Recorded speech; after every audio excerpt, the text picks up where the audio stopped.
human trafficking.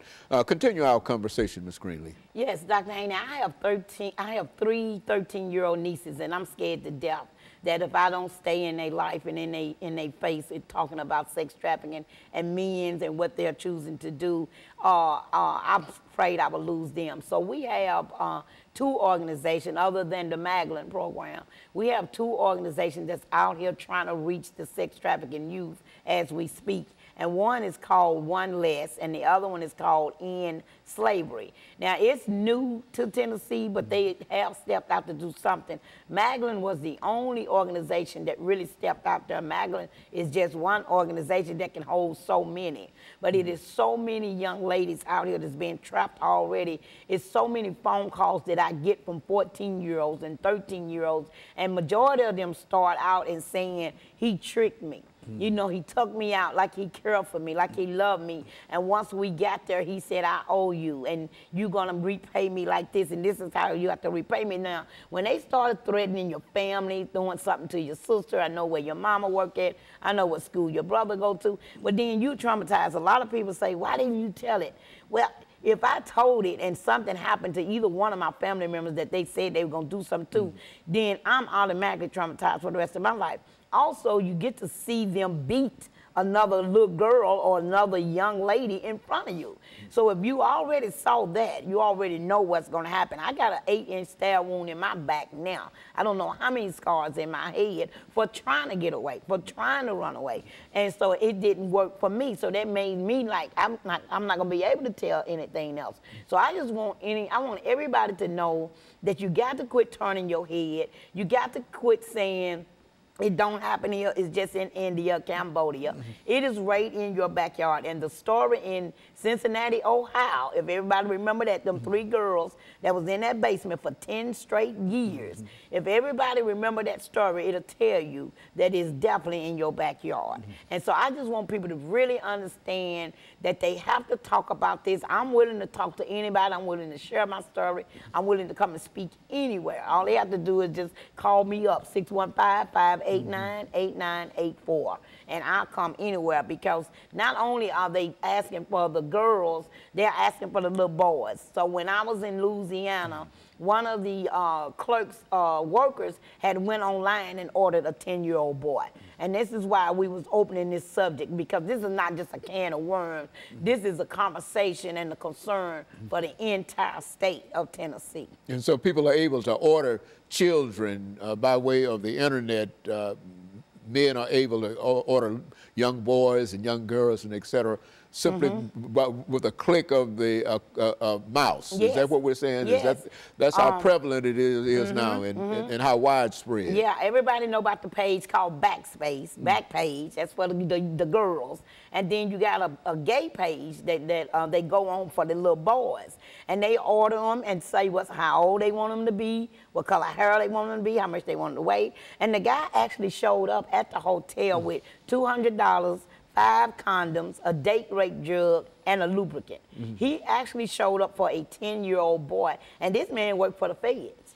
So it's like, it's not just no pimping game. This is a government issue, and they are covering it up, and they know that they can do something about this sex trafficking if they wanted to. You got drug trafficking, gun trafficking, and sex trafficking. Well, the drug trafficking is #1, the sex trafficking #2, and then the guns. See, the guns was #2, but now they selling people more than they are guns. And from what I understand, this is a real problem with youth. When you mentioned drugs, alcohol, and sex, that's one of the areas where many of our young people, our teenagers, are caught up in one of the more detrimental areas of their lives. Yes. When they get involved in drugs, sex, and guns. Yes. Is that what we're saying? That's exactly what I'm saying. I've been gone for 18 months to New Orleans, and this is why I'm back on your set and letting people know I'm back. I'm hitting the streets. I'm coming after my young girls. I'm coming after my young boys. It ain't about violence. It's about protecting them, period.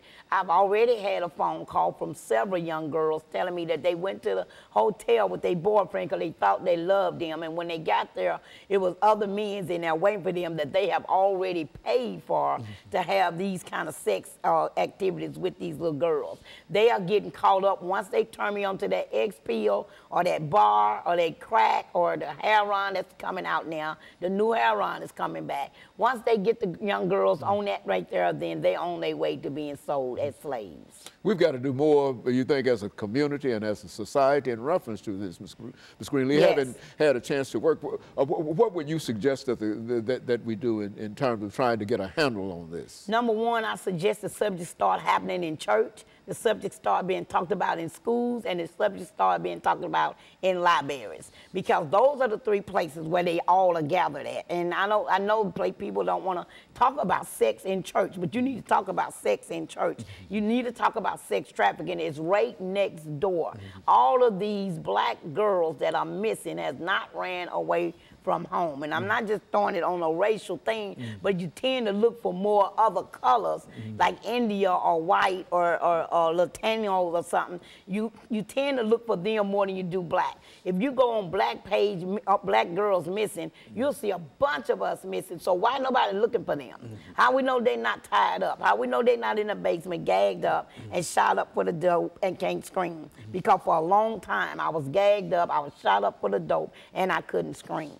And so this is a real problem, and that what we're doing now is to simply try to highlight that and make people much more aware of it. And I have to admit that this is an eye-opener to me. Of course, I've heard of sex trafficking and, here and there, but I didn't know it was such an industry. And you were saying that it is a real industry, and people are making a lot of money, and a lot of folks are getting hurt in reference to it, and et cetera.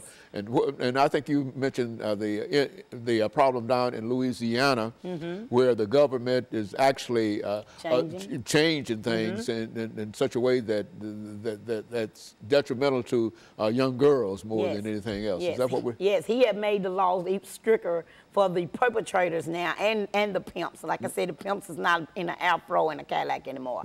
And he changed the law so tough that he flew me back down to stand there with him while he signed the new law and gave me a copy of it with the ink pen. So I was really proud of that. So whatever I was saying to him, it rests his ears, but more than anything, it rests his heart. He might have daughters himself or granddaughters, and it gave him something to think about. So now, if we done this in Louisiana, we need to do it in Tennessee, and this is what I'm here to talk about. I got both ends of the story. I got sex trafficking and I got youth violence, and I'm done with just talking about it. I want to be about it. And they both seem to come together. That violence is often associated with this trafficking, and whether violence or trafficking, young people, young females primarily, many females primarily are caught up in it.